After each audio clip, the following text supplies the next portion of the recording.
Hi, everybody. I'm so excited that we are going to be here, and I'm waiting for Jonathan to pop on. I know he's probably here already.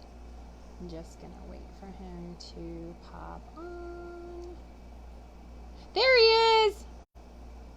All right. Oops. For some reason, Jonathan, it won't let me add you. So I want to add you. Hey, guys. I want to add you. I know you're here. I see you, but I want to add you. And for some reason, it won't let me allow your viewers to request to join you. So I don't know if you're on your computer, you might need to get on your phone. Just saying. So, let me see. So if you guys haven't gotten his book, we're going to talk about it, and I'm going to announce the 5 peeps who won it. You're still not, it won't, if I could show you a picture of it, wouldn't let me, it's not letting me join you. Or you me. Okay. Nope. Still won't let me. It'll let me add Courtney, it'll let me add Nichelle, but it won't let me add Angie, and it won't let me add Jonathan. So, and it might be, and that's why I do this on my phone, because I don't think it'll let me add people if I get on the computer. I could try it from the computer and see if I go that way. Okay, let me try you again. Nope. I love technology, y'all. I wonder if it would let me do a live stream from my computer. Nope. I know, right? It won't let me do a live stream from the computer.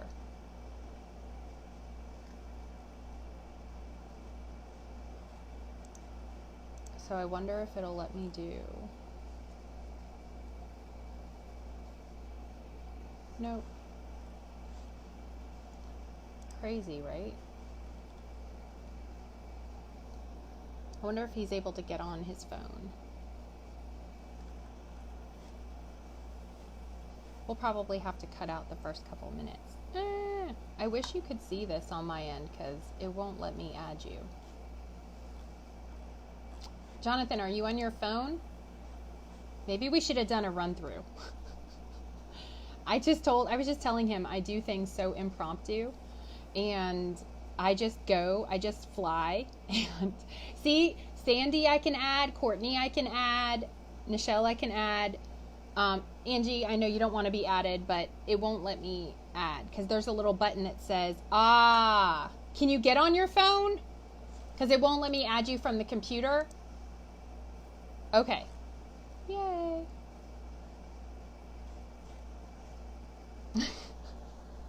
Hey, Colleen. You're at the playground. That's amazing.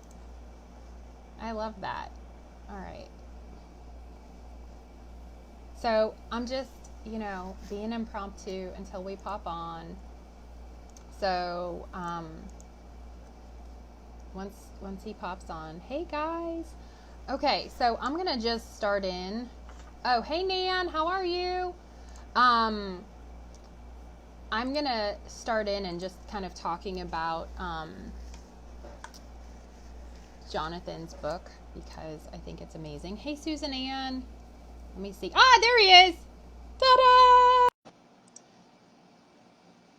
I'm adding you. Hey! Hey! Hey, I made it. Yay! Winning. All right, cool. Very, very cool. All right, hang on a minute. Let me get this up here. All right, so it was the phone thing. That's what it was. It's the phone. For some reason, you can't go, I did know that, it won't let you go live on your computer. So that's really good. It is what it is. So first of all, I want to tell everybody, because I think this is really cool, and this is a really interesting connection. So for those of you who have been following me for a while, or for those of you who are new to me because you want to see Jonathan, I'm Kristen, and I'm with Bariatric Mindset, And I had my surgery. I'm a VSG sleever. I had my surgery in October of 2013. So I'm about to have my 5-year surgiversary. Nice. Happy Um, surgery. Thank you. Almost. I'm almost there. Almost. So Jonathan and I met because we're in a Facebook group together, and we had our surgeries at the same surgical center. And Right. so many people know, because I'm in Georgia now, but I had my surgery in Washington State at what was once the Puget Sound Surgical Center, now called Aviva Link Surgical Center in Washington State, which is outside of Seattle. So that's how we met. And I find it really awesome that out of the 751 people that are in that group, that both of us have written books about bariatric surgery. And I think that that's so awesome. And I was like, oh my gosh. So we've exchanged books, and I really wanted to talk. I mean, there are so many awesome things to say about his book, but one of the things that I wanted to highlight is that there's not many men on this journey that are so open and that can share things so candidly. And while this is a book for both genders, right?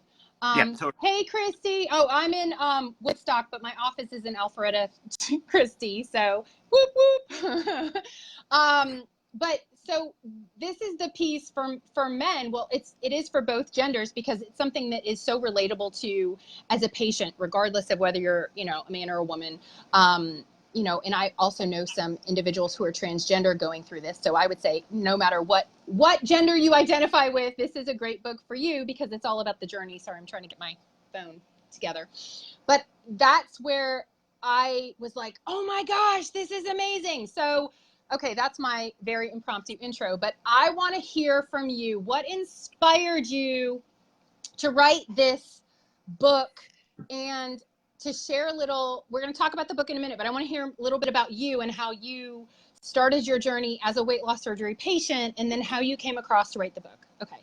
Sure. And here's the floor. Jonathan. Oh, thank you. And first off, thank you so much for inviting me to come and talk to you. And to everybody who's watching live, I really appreciate it. It looks like some people, some of my friends are in there. Hi, guys. Good to see everybody. Good to see friends I haven't met yet. I'm very happy to see everybody. So how did I get here? How did I write the book? Those two stories actually sort of dovetail really nicely to each other. Mm-hmm. So weight was always something that I struggled with pretty much my whole life. Gained weight, lost weight, tried pretty much every diet or fad you can imagine. If it's out there, I probably did it. Brown rice, Weight Watchers, Body for Life, standing on your head for 8 hours a day, whatever it is. I've tried them all. And my weight would go up, it would go down, it would go up, it would go down. In 2009, I had probably objectively the worst year anybody's ever really had. And I shouldn't say worst, because there were some good things too. But it was just one sort of major life event after another. And, the loss of a job, the loss of a parent, starting a new business, having a child, eventually then a few years later going through a divorce. And sort of all of these things altered the way that my life was. And by the time I got to 2015, my weight, which I had been struggling with, had been successfully ballooning up to the point where I was 405 pounds. Wow. And when it was about, I think it was November or December of 2015 that I really decided, I'm like, you know what? I haven't weighed myself in several months. I feel lousy. My back is starting to hurt walking through the grocery store with my daughter. My daughter was asking me like, hey, can I push the cart? And I would have to say no, because I needed it to hold on to and to lean on. I know that. That resonates. I get that. Yeah. And there were other sort of little physical things that were just, annoying. I mean, when, and forgive me for anybody who's in the chat or listening that doesn't necessarily want to talk about anything sort of bodily, but I'm going to. When your back starts to hurt when you lean over to wipe yourself, right? Like that's when there's a problem, right?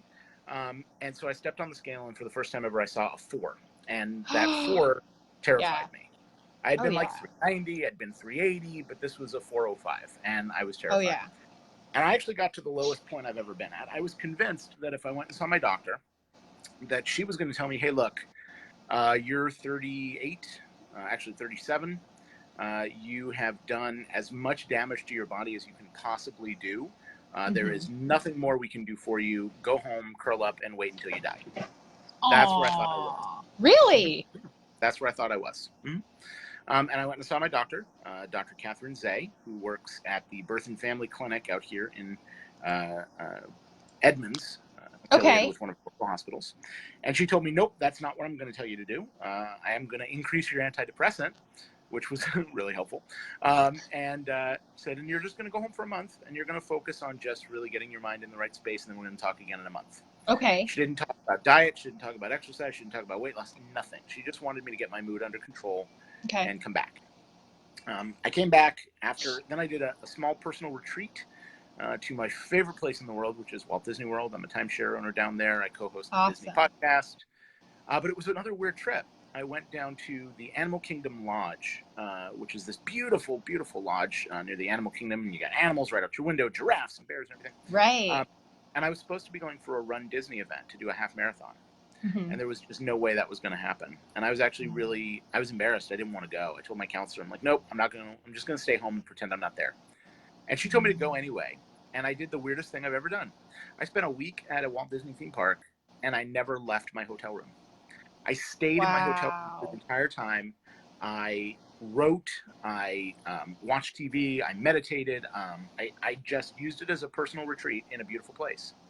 And that was where I made the decision that even though my doctor had mentioned surgery to me over the years periodically, and I'd always been really resistant, when I came back, I was gonna talk about surgery. And I came back and I talked to her about surgery, and I made the phone call to Aviva, also to a couple of other places to do some seminars and get some information. And as I was doing that, it occurred to me that the process that I was going through was hilariously funny to me, just absolutely hilariously funny.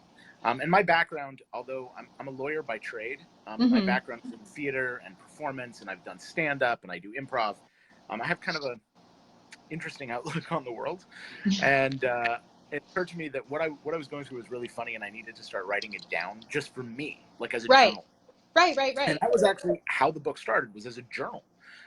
The hardest part of actually writing the book, once I realized what I was doing, was going back and changing its format from date journal entry to chapter heading and like, here's a topic I'm going to talk about. Like pulling it together like cohesion. Yeah, exactly. Yeah. That was really hard because it was just a narrative journal. Right. But as I started writing it, and as I started getting through the process, what I realized was the emotions I was going through, both positive and negative, fears, excitement, all these different things. The emotions I was going through mirrored the process that I had gone through when I went through my divorce, or when my dad passed away, or my grandmother passed away, or when my daughter was born, or when I started my business, or any of these things. And I realized that this surgery and the aftermath of this surgery really is one of those major life events, like I was talking about before. Right. There are those times in your life you can define yourself by. There's you before, and there's you after, and you're never the same again. Right. And this 100%. is one of those things. And so it occurred to me that maybe my outlook on life, and just, it's my 2 cents on my experience. And as an improvised teacher that I work with says, it's my 2 cents, and that's what they're worth. So I'm happy to offer them.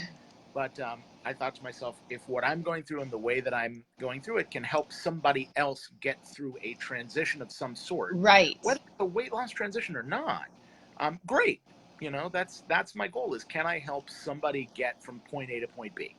And that's why I was very heavily criticized by I did a consult with a book guy when I was finishing this up, like a book marketing guy. And he told me I absolutely had to change the title and the subtitle of my book.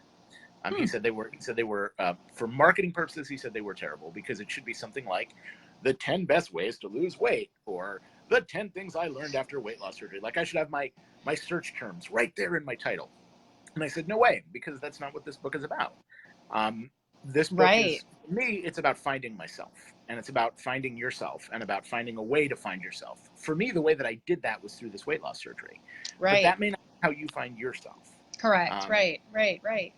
So there you go. Yeah. Long answer, Well, short question. no, but that's awesome. And yeah, that's amazing. And, as I was reading through, well, first of all, I saw some things that I was like, yes, yes, yes, because as someone who's, has a psych background, and, I was a therapist before I had surgery, and started digging in, like there was some pieces that I picked up that I think are really so important, like the pieces about boundaries. And now I'm trying to find the chapter that might be in, but it's the boundary setting, how it'll change relationships, how and I think it all goes back to that piece that you were saying, which I completely agree with, is it's a life change, and that who you were before is going to be different from who you were after. And I resonate with that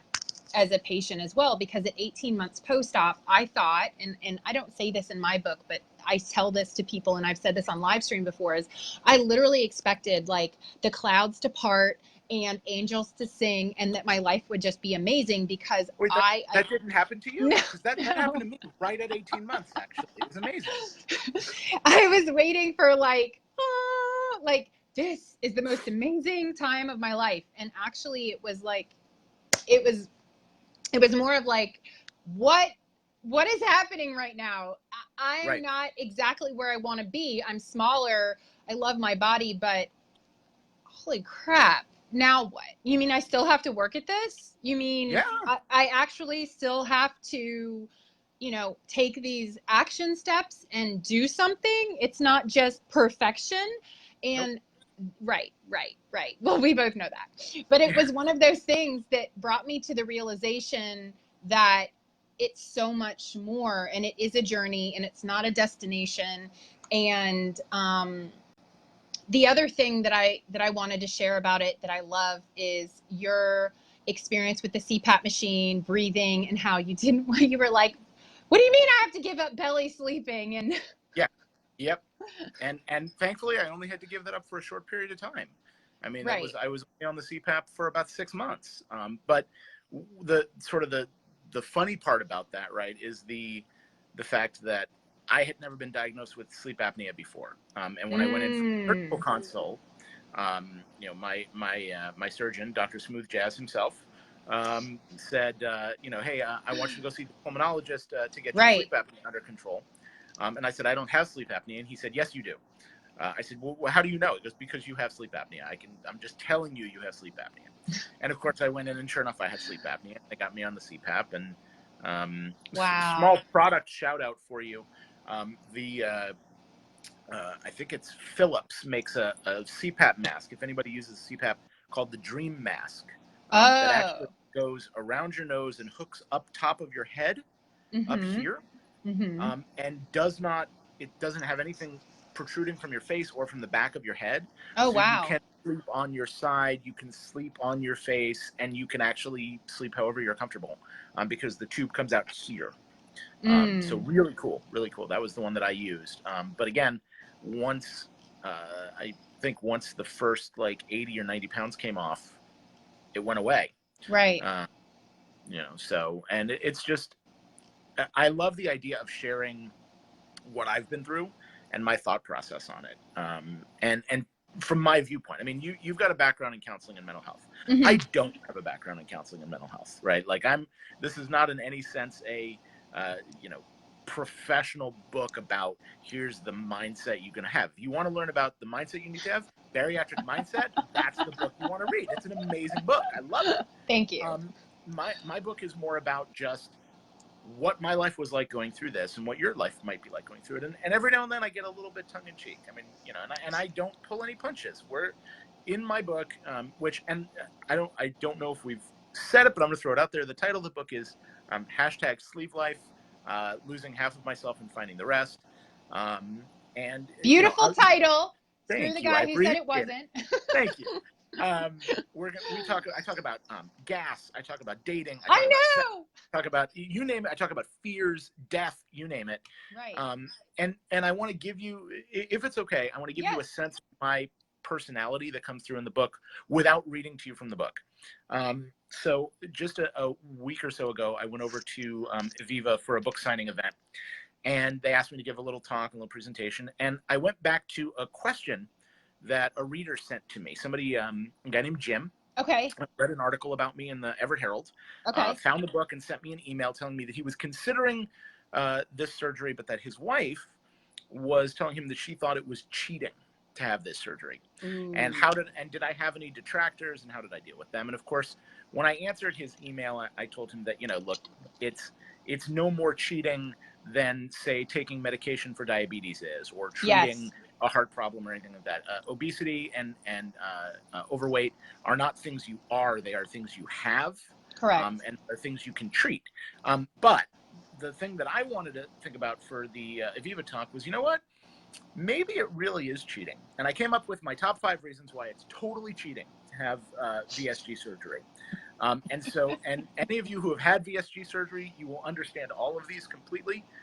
So these are the 5 reasons why it's totally cheating to have VSG surgery. First off, Kristen, as you know, after VSG, you can eat as much as you want of anything you want anytime for the rest of your life. Right? You never have to worry about portions or the type of thing you eat. You can put as much of it in there as you want, as long as it's like maybe a quarter cup or a half cup of something, and it's not too sweet and it's not too liquidy and it's not going to upset your stomach. You can eat as much of it as you want of anything, anytime, forever and ever. Of course, obviously that's not the case, but that's what some people think. It's not the case. The second reason, totally cheating. And this is the thing I personally love. You can see my really comfy chair back here. You never have to be physically active or do any exercise ever again for the rest of your life. Unless, of course, you want to do things like live and go outside and enjoy the world. And keep the weight off. Like marathons and keep the weight off. Exactly. And I've done, prior to losing the weight, I had done half marathons, mostly at a walking speed, and I had successfully completed a couple, but I had not successfully completed many more. Since then, I've taken up doing racing challenges. I do 10Ks followed by half marathons the next day. And I've done 3 of those so far. I've completed each one. That's got another one awesome. coming up in November. All of them down in Florida at Run Disney events. I'm a huge Disney fan, as I said earlier. But so yeah, there's, you can just avoid physical activity forever. So it's great surgery for that. Third reason, totally cheating. The procedure is absolutely painless, has no long-lasting effects at all on the rest of your life ever. None of your physical body changes really. I didn't have like massive complications a few months later, lose my gallbladder, end up on my back in the middle of the Fremont Farmers Market. That didn't happen. So no, this is not an easy thing at all. Oh, my favorite, the 4th reason why it's totally cheating. 4th reason. As soon as you wake up from anesthesia, all the weight is gone. It just disappears while you're in the surgery. It's completely gone. There's no work to do. No, I mean, it's a process like anything else, right? And the last one, though, this I think will resonate with you, Kristen, as coming from your background. The thing I love is it's totally cheating because once you've had VSG, you will never fear food, weight, depression, or anything like that for as long as you live. It will cure you of those things forever and ever. And everybody knows why I'm laughing, because this is so tongue-in-cheek. Like, this is... Yeah, absolutely. Yeah, by the way, none of that is true. All of that is my way of just sort of, I guess, talking to the detractors, because there are people who say, look, this is the easy way out. And let me just say, I've been through other diet programs. I've been through Weight Watchers and all these things. I have never in a diet program had to meet with a counselor because the FDA requires it, so that you sign something that says you are losing a piece of your body forever and ever. Right? Like there's a whole thing you have to go through for this surgery where you have to meet with a counselor and sign something that says, I know this piece of my stomach you're taking out will never get put back in. Right? Right. There's mandatory government counseling before this. Weight Watchers doesn't have that. Right. So. No, 100%. Yeah. There's so much about this that is not the easy way. What it is a huge tool, and it's a kickstart. And frankly, that's what what Dr. Zay said to me when I went and saw her in January 2016 before I had the surgery. She said, look, you can do this the old-fashioned way. I've seen you do it. You'll be successful, and I'll help you. It will take a long time, and there will be ups and downs, and there will be battles.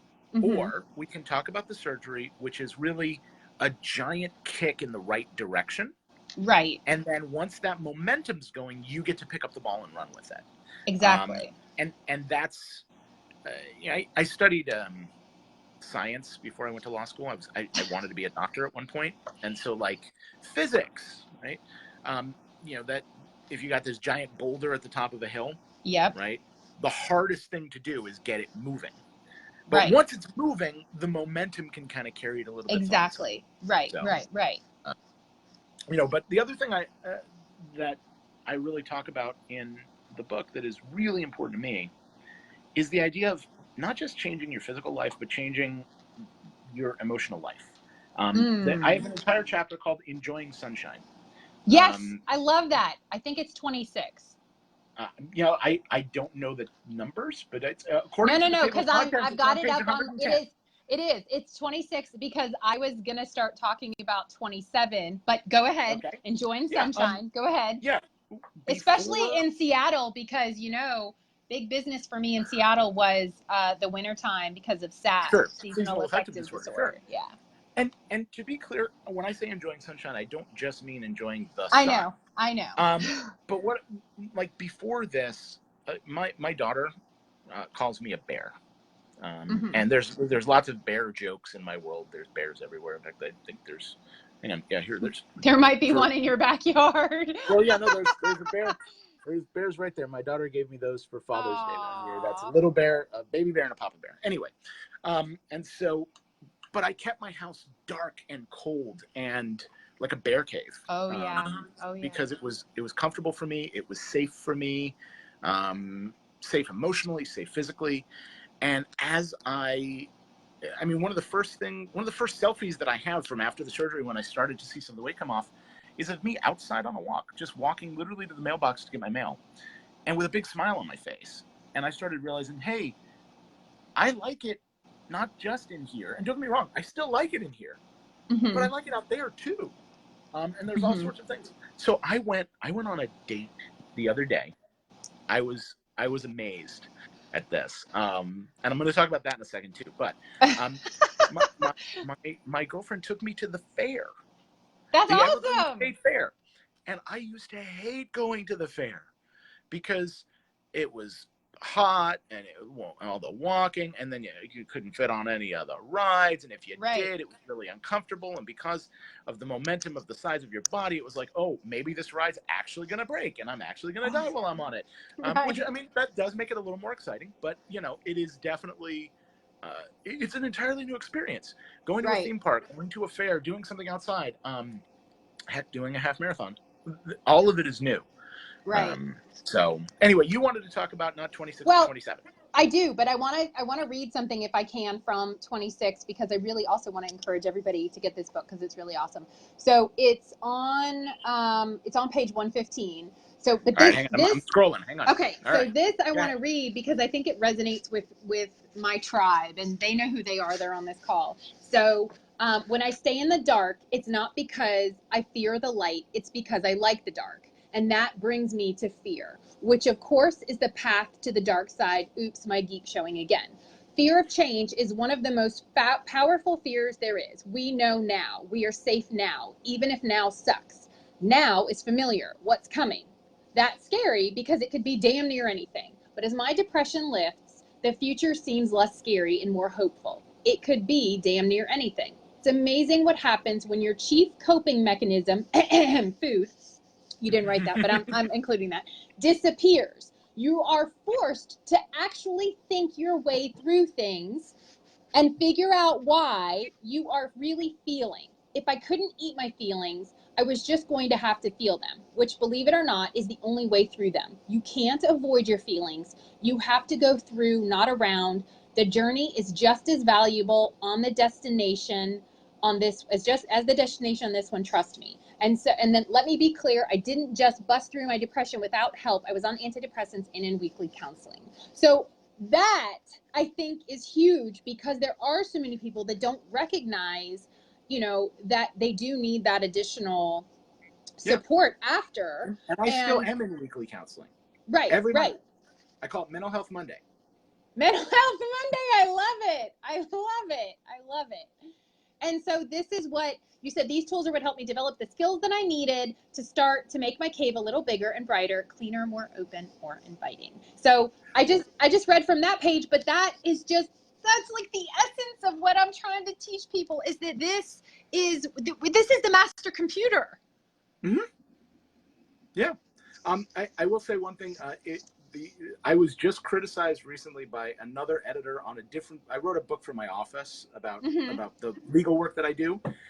And they called me and they said, we really need you to rewrite a lot of this stuff right now because you write like you talk.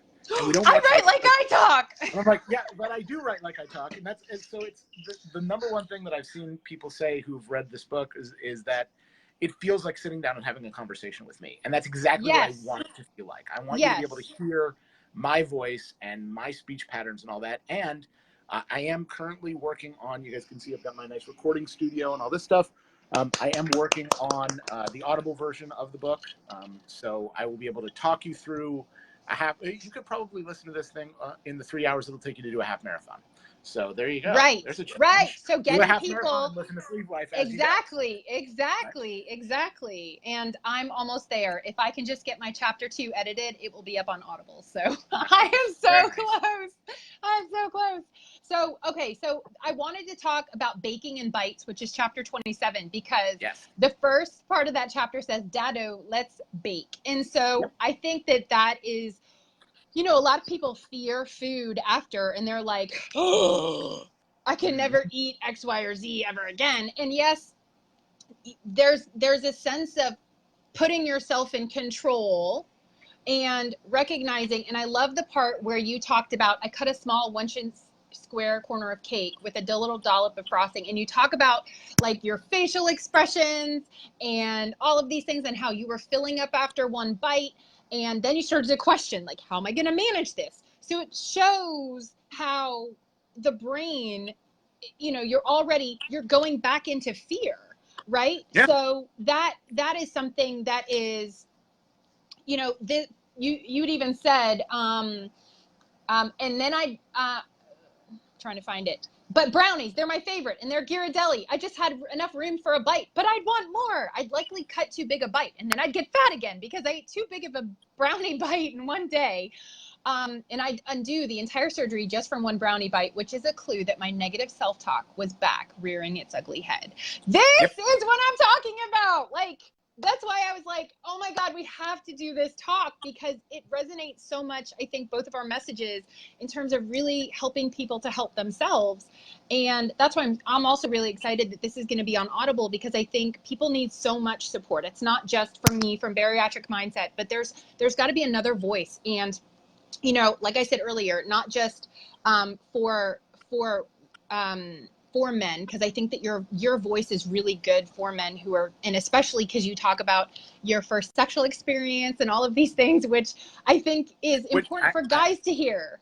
I have to tell you that my editor, who gets a lot of shout outs in the book, but my editor made me change that entire portion of the book. Mainly because my editor, good friend of mine at the time, and my editor said, look, the people that you're talking about may actually read this book, and how much personal information do you actually want to disclose? Right. I don't think I said anything negative. No. But and I'm looking for the actual section because I want to give like the director's cut here while we're doing this and give you guys the actual truth here. Let me find it should be right in here. Yeah, 102. Well, you guys, I want to just say this while you're looking. Chapter 28, dehydration and constipation. 29, I really love not being recognized, because you walk into the courtroom and the judge, who was an incumbent on an election, thought that you were, because he didn't recognize you because you'd lost so much weight and you'd shaved your head. He thought you were his opponent. Like, Nancy, the director's cut. And then chapter 30, testicular terror. Like, guys, this is both informative. It's both a great personal account, but it's also, humorous, but in a very lighthearted way. And that's okay. Sorry. So tell me about your director's cut. That's okay. I love it. I basically I shrink this down to essentially a very small paragraph, but I mean I'll say that um, one of the first relationships that I had, one of the first I guess lengthier than a couple of date relationships I had after my sleeve surgery and all that, after the weight had kind of come off, we had gotten to that first moment where we were going to be together for the first time, right? And I literally I stopped. Right. And I was just like, she was really worried. She was looking like, "What's wrong?" Right. This is the part she made me cut out. She looked at me and she said, "What's wrong?" And I just sort of, with this dazed look in my eyes, and I wasn't looking at her. I was looking in between us, and I said, "There is nothing wrong." She said, "Well, what are you looking at?" And I said, "Everything." And it was the first time I'd ever actually been able to observe what that was for me. Right. And it was a like you just had a no belly. fascinating experience. Like you could see everything because you had no belly. And before, everything you were probably so works used better. to having a belly. Right. Yeah, everything works better.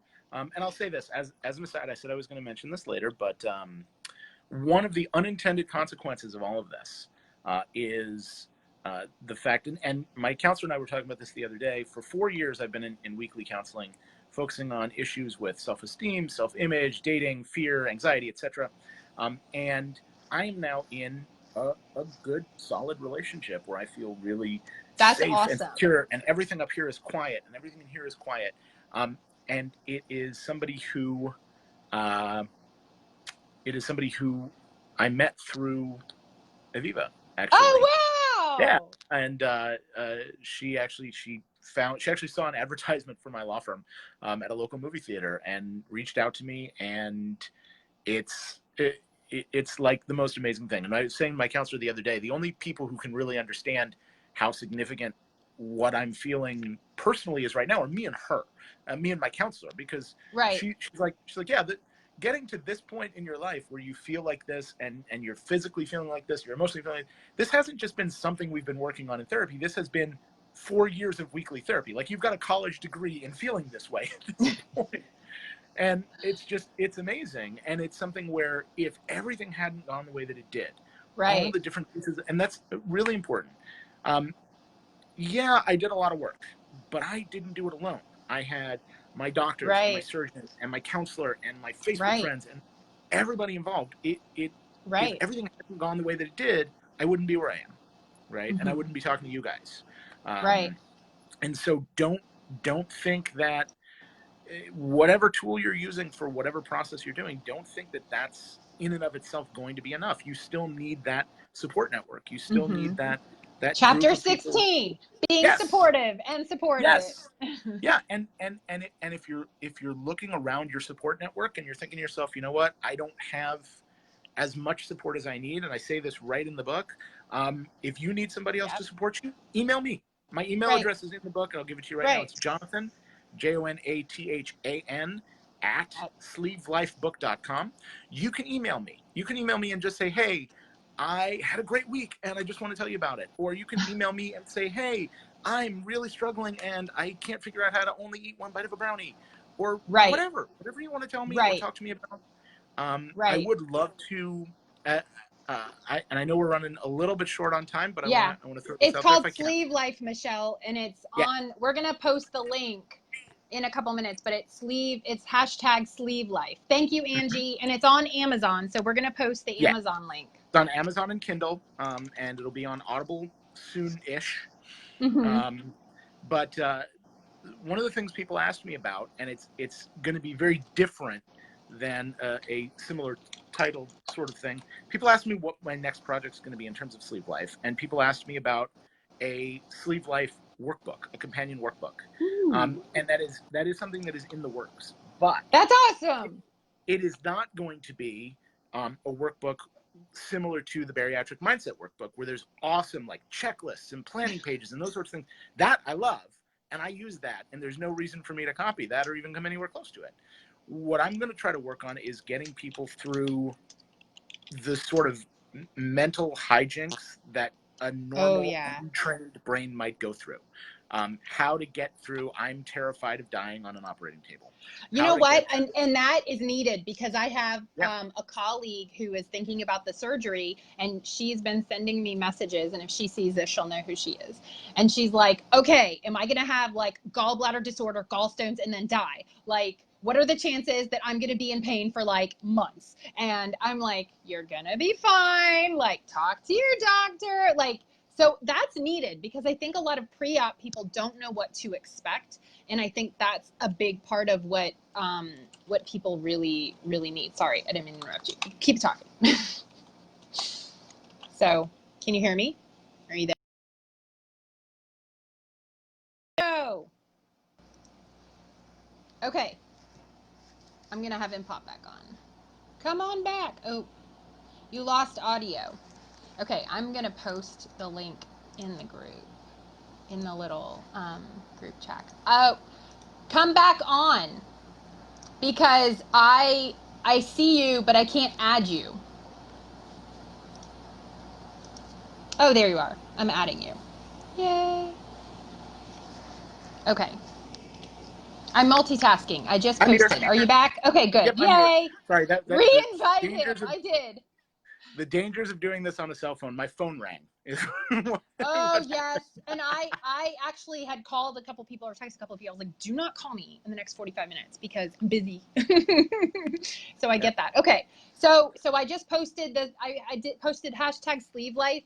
And for those of you, I just posted the Amazon link in the thing here. So what I was getting at in terms of the workbook project is I need your guys' help for this, because I want to hear your stories. I want to hear how you got to where you are, and what you were afraid of, and what you weren't afraid of, and what you were fearless about, and what you were terrified about.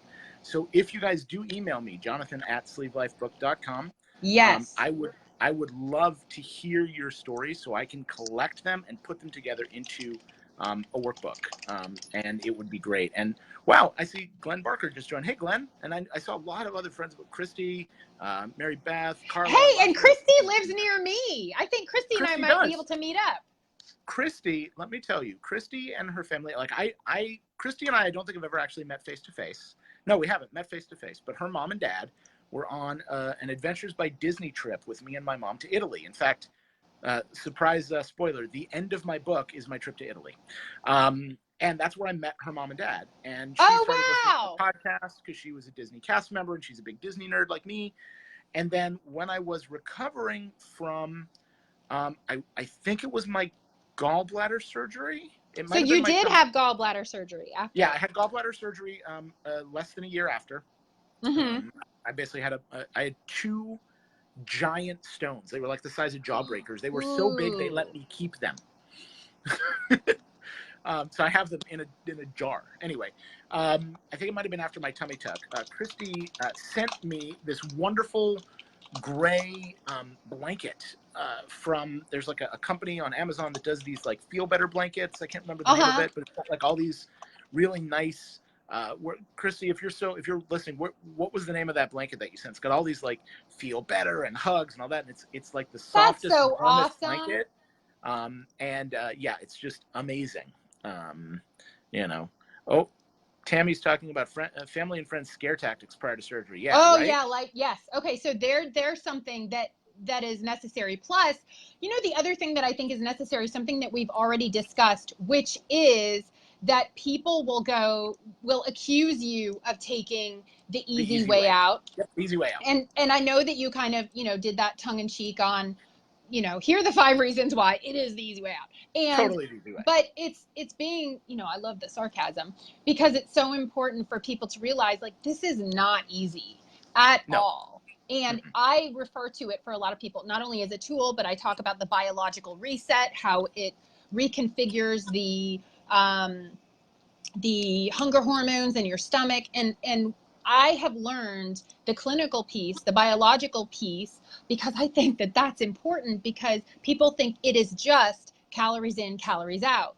And it has a lot to do with gut bacteria. It has a lot to do with genetic predisposition. It has a lot, there's so much more to it that I think is clinical and medical that a lot of people don't recognize. So, and there are really hard things that go along with it that you never think of completely. Like, again, having done all the diets in the world before, I can tell you that I had a unique experience 4 days after my sleep surgery that I had never had before. That was emotionally one of the hardest things I ever went through. I was having trouble sleeping. It was about 2 a.m, and I was watching Nick at Night, and I was watching my favorite Nick at Night show, which of course is Friends, because for people mhm, in our demographic, Friends was like defined a generation. And I right. watched Joey Tribbiani make the world's largest pastrami sandwich. And the next thing I knew, I was sobbing uncontrollably because I thought I Oh, was never going to eat a pastrami sandwich or anything at all ever again. And I just sat there and thought, what did I do? What have I done at this point? What did I right. and first of all, spoiler alert, not only have I eaten pastrami since then, I've actually eaten pastrami in between two slices of bread. Gasp. I know, it's shocking. It's shocking. Now, I have not eaten an entire pastrami sandwich, but I have eaten pastrami in between two slices of bread. I've even eaten good pastrami in between two slices of bread. And Right. by the way, if you're a sleever and you're in here, if you haven't already realized this, the number one realization I had that makes my life amazing is that I can only put so much food into my body, and so it better be the highest quality, best tasting food that I can possibly get. I Oh, don't yes. I don't eat low quality stuff anymore. Like if I'm going to go out to dinner, I go to the expensive places. I go to the good the good Italian places, the good steakhouses. Because if I'm only going to eat a little bit, it better be the best. So And so and Nancy says I can do Dave's Killer Bread one slice. So in bariatric mindset success, yeah, and I don't know if you've seen it where I say your body is not a garbage can. right, yeah, You're no, no, no, no. like you're like I have learned that where if I'm gonna put something good in my body, if I'm gonna put something in my body, it's gonna be good. And Yeah, before surgery, believe me, I did the drive-throughs, I did the McDonald's, I did the crap, and now, if it's yeah. not high quality, it's not One good. and even grab and go food, You that's can high quality find grab and go. good, healthy, high quality grab and go food. Yes, That's absolutely. the Like point. for instance, one of my my go tos. Um, I do a lot of eating on the go because I do a lot of driving. Mm-hmm. And things like stopping at a gas station and grabbing like a 7-Eleven tuna sandwich or a Lunchable or whatever. Um, Hillshire Farms makes these really nice little protein packs that have a few little slices of cheese, a few slices of like high quality, like wine infused salami or Yes. like calabrese salami or whatever, and a couple of little crispies. Yeah, It's Jimmy just John's about the lettuce wraps. Yeah. Jimmy John's lettuce wraps are great. But the thing I love about the Hillshire Farms thing, not only can I get those almost anywhere at a gas station around here, my two movie theaters sell them. Oh So if wow. I don't want to have like, because I like to, if I'm going to go to the movies, I'm a big movie buff. Like you can see movie posters behind me and things. But if I'm going to go to the movies and I want to watch a nice movie, I usually want to have something to munch, right? And I don't necessarily Mm-hmm. want to like strap on a feed bag of popcorn because popcorn is a slidey food. I can take down a lot more popcorn than I think I can. But Correct. I can get that Hillshire Farms thing, and I can munch on that while I'm watching, and have say some water. Or my other pro tip: I hate water. I hate it. I can't stand water. I used to do sparkling waters and flavored waters and Diet Coke and all that. My pro tip: go to the grocery store if you don't like water. Go to the grocery store, pick up the little canisters with little packets of Crystal Light, and keep one of those with you. You can buy a bottle of water at the movies, dump in your Crystal Light packet, and now you got iced tea. No, I agree. And we in the Mavens group, Bariatric Mindset Mavens, there was somebody yesterday that posted like, "Hey, are you guys having trouble drinking plain water?" For the first 3 years as a post-op, I've only been drinking plain water for about the Right. last year and a half, almost 2 years. I could not drink plain water, and so I think it is very important to recognize, what do I need? And I would feel nauseous if I had plain water. I would feel nauseous. It wasn't that I didn't like the taste. It was literally my body would have this physical visceral reaction to plain water until and by the way, the whole Crystal Light thing, because I think that's brilliant, because that's what I did for a while, but I also would not use the whole packet. I would use Right. like a quarter of the packet because our taste buds change, and so I didn't need it to be that sweet. Yeah. I just needed a Especially for a tiny 20 bit to ounce bottle. flavor it. Yeah, Right, especially for a right. 20 ounce bottle. If you get the liter bottle, that's a little different, but yeah, and I'll tell you the other thing, if I can mention, I'm running a Yes. contest. Can I talk about my contest? So here's my contest, Please. guys. It's really simple. All you have to do is buy a copy of the book. Again, the book is hashtag sleevelife, losing half of myself and finding the rest. Buy a copy, take a picture of yourself with it, and post it on either Facebook and tag me at sleevelifebook, or post it on, I have an Insta thing now. Right. That's at sleevelifebook. So you can post it on the Facebook or on the Insta On thing. Instagram. Okay. Yep, that. And if you tag me in that, probably, I'm just going to say it's like September. I'm going to say probably through November 1st or through December 1st. I haven't decided yet. I'm going to let it go for a little while. But I'm going to take all of those people and enter them into a hopper. And I'm just going to draw out probably 1, maybe 5 people. I haven't decided yet, but at least 1, maybe 5. You will win a couple of different things. Number 1, I will send you a personalized copy of Sleeve Life signed by me. When I do release my Audible version, I will get you a free copy of the Audible version. Woohoo! And so one of the other things I want to do with this is I want to do sort of like coaching, but not like not mental health coaching because I'm not qualified, but like, success coaching and friendly guy coaching. And I love doing speaking engagements and those sort of things. Yes. So the deal is, if you're one of the people that wins, I'm going to give you a free 1-hour one-on-one live session with me.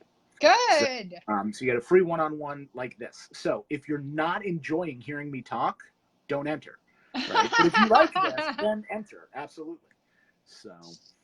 No, that's awesome. That's awesome. I love it. And no, I think that this is a great part of everybody's journey. And if you guys haven't, and I shared it in a couple more groups while we've been talking and added the Amazon link on there so that everybody can access that. And I would have to go back and share it in Aviva, so because I don't know that they know where we are. But no, I think this is great. And when does the contest end? So share. I'm gonna say, I'm gonna say through the end of the year. I'm gonna say through the end of the year. So share a picture of yourself with the book through the end of the year, and at the end of the year, I will draw some winners. Okay. Now I want to share something else too, because I have, as part of the bonuses for the Bariatric Mindset Group Program. Right. Great group program. Super excited. We have 5 winners who are receiving a hard copy of your book. Just like this one. Sleeve Life, and I'm going to tag them. So they are, and I don't know if they're on this call today, and I just did it by random number generator. So they are Nicole Coolish, Ruth Ann Taylor, Lauren Kress, Ellen Rigney, and Julia Ward. So in their bonus packs that are getting mailed out, and I'll tag them, they will be getting a hard copy of your book, along with their Bariatric Mindset Accountability Workbook. So they get a 3-month accountability workbook as a bonus for the program. And so these 5 amazing women are going to be getting a copy of your book as well. And so I'm excited. If the 5 of you send me an email, again, Jonathan at sleevelifebook.com, I will find a way to send you a handwritten something that you can tape into the front cover, or you can send me the book and I'll send it back, whatever you want. So, and somebody did ask in the group if I have any book signings coming up. I don't currently. I had one about a week ago, but I'm happy to. I'm happy to have you. You can send me your book and I'll sign it. I'm happy to travel to you if you want me to. If you're willing to car, or if you're within a few miles, I can walk there. But no, I want to do more book signings. I'm working on getting into some local bookstores and things like that, and just get out with people. I want to meet as many of you as I possibly can. And I guess there might be a thing. There might be a thing next year that I might be a part of somewhere nearby. There might be. Wink, wink. You said hinting quietly. Yes.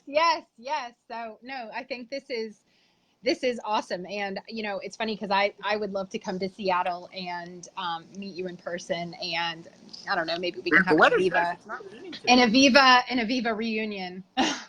Oh, and hey, look, if you're in the Seattle area, as a complete aside that has nothing to do with any of this, or Kristen, if you're going to be here this weekend, I am hosting an enormous garage sale. There's a couch for sale and lots of old clothing. Hey, if you're still wearing 3 or 4 XLs in men's sizes, there's some awesome Disney t-shirts that are going to be for sale. Nancy's near Seattle, so Nancy, if you're curious, send me a PM. I will get you the information. We really are. We're having a 3-day long garage sale coming up here, starting tomorrow. This has been so much fun. Well, I have another commitment at 1, so sadly, guys, we've got to cut it. But again, if you haven't gotten, yes, he's in Seattle, Nancy, north of Seattle. Are you in Everett or? I'm south of Everett. I'm in between Seattle Edmonds, near Mill Creek area, Mill Creek, Linwood. Okay. So, so Nancy, get his information, and if you guys haven't already checked out Sleeve Life book, please check it out.